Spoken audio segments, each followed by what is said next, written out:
We have large immigration, and I think every country now will have to survive off of immigration in some way or another, especially in the West. How do we allow for these freedoms of religion, but still choosing those aspects that we want to keep as Canada, perhaps? The government should be aware of what defines Canada. For me, like, Canada is built on the idea of freedom of speech, freedom of religion, human dignity. I think it's all based on Judeo-Christian idea that we are God's image. We have our own value as individuals. Like, if you compare, for example, Chinese culture, China is way much older than the Western culture. Way much older. Still, it didn't come with this close to the whole idea of human freedom, the whole idea of freedom of religion, freedom of expression, freedom of social assembly. All these things are part right now from the Judeo-Christian idea. I think whatever the Canadian people and the Canadian government, the representing people, decide to define the Canadian identity, they should be proactive in first controlling the immigration. Controlling means allowing people who are really interested in these ideas. Not everybody. If somebody still believes that honor killing is fine, this is not a Canadian idea. So honor killing is bad. So if you're getting an immigrant who still believes in honor killing and end up even killing his daughter or his son or his wife for any kind of moral misbehavior, this is not Canadian. It shouldn't be part of the culture. It should be punished. Immigration is a privilege. You're moving to a different country. The country is hosting you, so you can abide by this country's regulations. If people consider like French and English are part of the Canadian culture, so every immigrant should at least get an idea how to speak French and or English. For example, for me, I try to fight the urge always to speak in Arabic, especially if a born Canadian is present in our group. Right. And sometimes it's offensive. Like, even at work in the hospital, I had interaction with a couple of physicians who are actually from the Middle East. And sometimes, because that I speak Arabic, they would come and speak to me in Arabic in the hospital, and I try to reply in English. Right. Because I feel more this inclusive. is excluding the English-speaking persons around us. Right now, Canada is my home. I left Egypt for a reason. I left Egypt looking for more freedom, more access to being treated as human. And I don't want to regress back into living only in a Middle Eastern culture. And you have to identify who Canada is, and make sure the immigrants love this identity, love Canada. They immigrated to Canada not just to make more money, but because they love the culture. They want more human dignity, more human freedom, more idea about freedom of speech, freedom of religion. So immigration should be selective. I'm completely with the idea of a selective immigration. It's not shutting the doors, but making the doors semi-permeable. Coming back to that whole biological... Yeah, semi-permeable means you get what's beneficial. That's why I think the Canadian immigration system is way much better than the American. Because the American immigration system has this idea of random immigration. Right, like a lottery or something. A lottery, yes, a lottery. But in Canada, we used to have the idea, before the refugee thing, we used to have specific routes. If you are an investor, you want to come into Canada and get a project or a business working, you can immigrate based on the business status. If you want to learn, you can come as a student status. If you are a select skilled worker, you can come as a skilled worker and start building up your career here. And this is selective, meaning Canadian needs certain experiences, they are acquiring them, but also I think we should add the cultural issue. And you have to have a specific number of people, like the maximum. For example, we are 34 million, so maybe like 1 in 1,000 would be a good ratio in a year. If you have 34 million, maybe 34,000 immigrants a year would be enough to give them a chance to assimilate in the community. But having 1 million a year, it's too much for the system to cope with them. You're going to spend too much money of the government.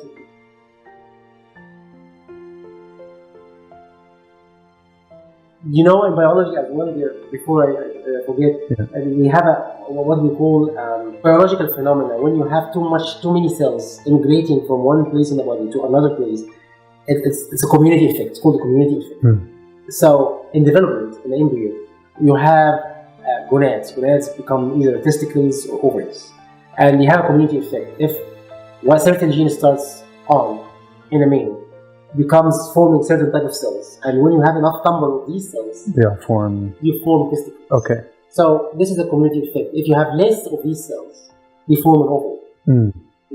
So the community effect means like how many cells are there that are able to change the environment around you. Right. So if you have too many immigrations, maybe you're changing the Canadian culture, the receiving culture versus the exporting culture.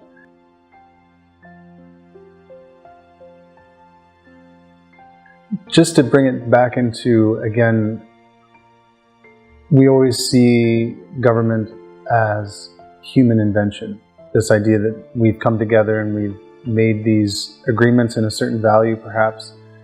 What I wanted to see is, do you see the elements of like divine intervention to say that what we're creating is a way of organization that could be viewed in the same light as like what we would see in the structure of heaven or something like that? Or do you think that perhaps what we're creating and what we're interacting with is very much our own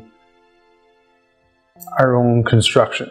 I do believe that governments have their benefits and side effects. Less government is good, but not up to a point that very tiny little government doesn't keep the peace or protect the peaceful people in the streets. For example, you need to have a reasonable amount of police force, army force to protect the country and protect the streets, but not up to a point of dictating who should stay in, who should stay out, who should go to church, who shouldn't go to church, who should get exemption, who shouldn't get exemptions. So I don't think that being a human invention is bad. Right. But at the same time, I do believe the ultimate thing is, as a Christian and as a believer, I do believe that our role in the country, any country, not to force anything, but to change ourselves, the people around us, and to create pockets of heaven as believers. And eventually, these pockets of heaven, they transform our culture to become piece of heaven. But it's individual responsibility. That the government itself is a neutral construct. It's giving opportunity. It's an opportunity for us to make Canada a part of heaven.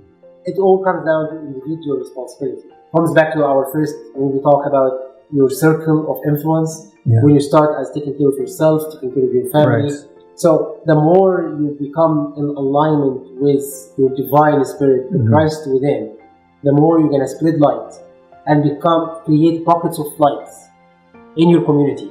And eventually, this community is going to be part of heaven. When Jesus comes back, whatever you create, that's what I believe, whatever you create on the earth is going to be glorified.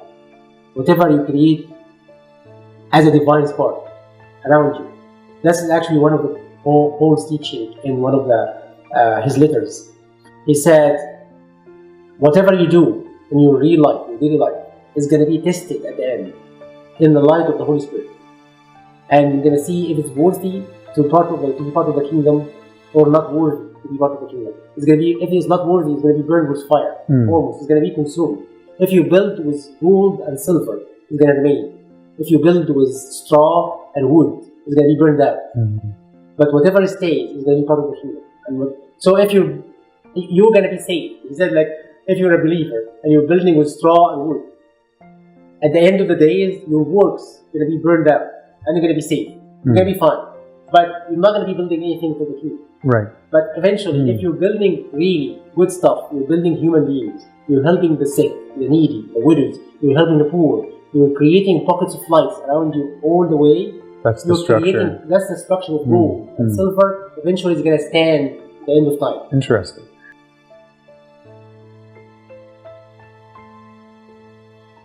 And so, a healthy government would be one that would allow for you to build.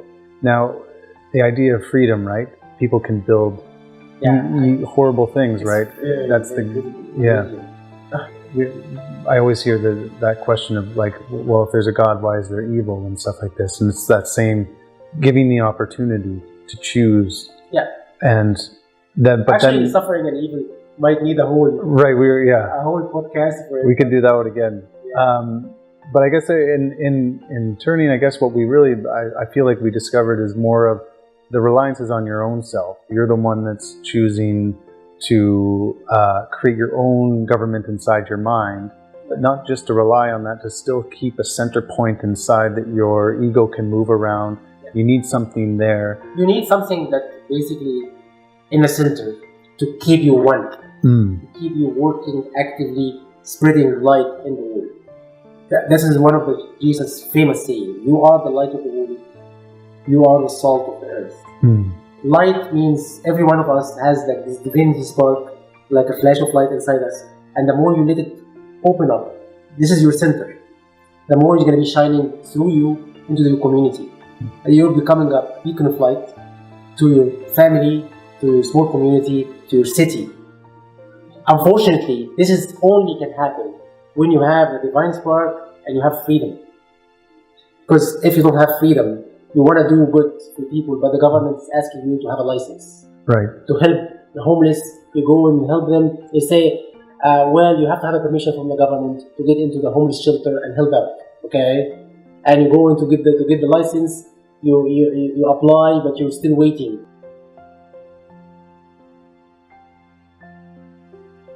With freedom comes two sides of the equation. Making bad stuff. With freedom, you can do whatever. Yeah. Life. And with freedom, you can create heaven on earth. The issue is, I do believe in my heart that in the end, the good part always triumphs. So the freedom with all side effects, all problems, still in the end, the amount of light that's created through freedom is worthwhile, because light stays. Darkness always goes away. So I do believe at the end, light triumphs. Light conquers. And whatever you're making good, it's going to stay. One good example of that is the story of William Wilberforce, the British Parliament guy in the 17th century. Actually in the 18th century, sorry. This guy was one of the common people. And he was convinced that slavery is bad. He was a very devout Christian. And he believed that slavery is against the soul, the spirit of Christianity, when everybody is equal in the eyes of God. We are God's image. We shouldn't enslave each other. And he fought 23 years almost in Parliament, in the English Parliament, to prevent slavery. And eventually he managed to succeed. His small spark of divinity that spread in England, the British Empire started fighting against the Spanish Empire to end up slavery. And from this spark, moved to US, to Abraham Lincoln, when he started Civil War, was to free up slaves.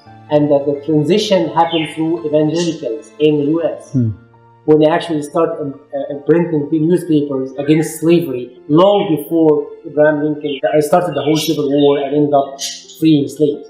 So one small spark by one person reacts in a way. Reacts like almost like in a nuclear reaction way, spread all over the world. So one good act of kindness and really divine spark that you really feel in your heart that you are doing good stuff for humanity can last for centuries. We are reaping the rewards for this after 3 centuries from one single guy who believed that the Christian message truly is not slavery. How many people lived as slaves? So many. Even in the times of apostles. It's been there. This is how small amount of freedom. And the divinity was the divinity. Light can spread, but it never goes back. Once it spreads in certain areas, it never goes back dark again. This has been a beautiful conversation. Thank you. I'm so happy to have you on with us. We should do it again? Yeah, I'm all for it. Okay. Maybe at that time we should have talked about the evil. Yes, I think so. Yeah. I like that we... I think there's going to be a lot of interesting stuff. Yeah, very good. Well, until next time. Thank you. Thank you.